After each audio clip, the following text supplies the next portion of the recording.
નમસ્કાર ખેડૂત મિત્રો, હું મિત પટેલ ગ્રીનલેન્ડ કંપની વતી આપ સર્વેનું હાર્દિક સ્વાગત કરું છું। આજે આપણે વડજ મુકામે આવેલા છીએ। આપણી સાથે પ્રગતિશીલ ખેડૂત ઊભા છે। આવો એમનો પરિચય લઈએ અને એમને ગ્રીનલેન્ડ કંપનીની કઈ કઈ પ્રોડક્ટો વાપરી છે એની માહિતી લઈએ। શું નામ છે તમારું?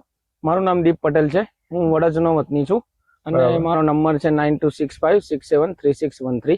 હું આ મંડપમાં લાર્કની ગ્રીનલેન્ડ કંપનીની જે લાર્ક સિરીઝ છે, જેમ કે કેફોસ છે, 20-20-20 છે, પછી બધી જ મતલબ મોસ્ટ ઓફલી જેટલી બી ખાતરની પ્રોડક્ટો છે એ લાર્ક સિરીઝ છે, એ બધી જ પ્રોડક્ટો વાપરી છે।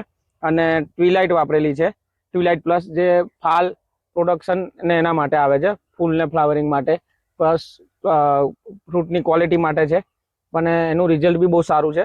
અને લાર્કની સિરીઝનું રિઝલ્ટ તો તમે જોઈ શકો છો કે મંડપ કેવો છવાયેલો છે।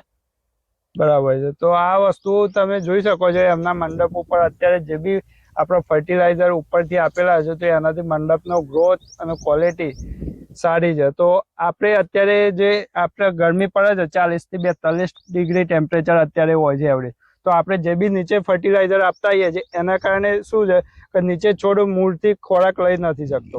તો તમે આ લાર્ક સિરીઝના જે બી ફર્ટિલાઇઝર છે એ ઓક્સાઇડ ફોર્મની અંદર આવે છે। આ વસ્તુ વાપરવાથી તમારા છોડ ડાયરેક્ટ સીધો ખોરાક એબ્ઝોર્વ કરી શકે છે પત્તાના મારફતે।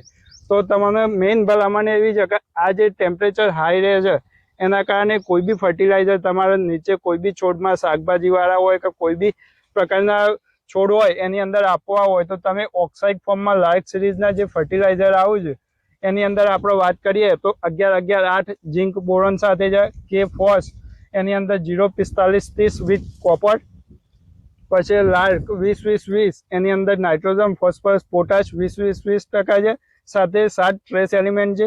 બીજું કે 50 છે જે 0-0-50 આપણે વાપરીએ છીએ, એની સાથે વિથ એમિનો એસિડ છે।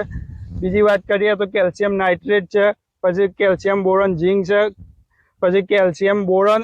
આ રીતે બધી અલગ અલગ સિરીઝો છે, એ તમે કોઈ બી સ્ટેજે તમારે જે અવસ્થા પ્રમાણે વાપરવું હોય એ પ્રમાણે તમે વાપરી શકો છો। આ એમને વાપરેલું છે, એમના મંડપની તમે સ્થિતિ અત્યારે જોઈ શકો છો, ક્વોલિટી અને ફાલ ફૂટ સારું છે, તો એમને બી સારું એવું રિઝલ્ટ લાગ્યું છે, તો તમે બી એકવાર યુઝ કરી શકો છો।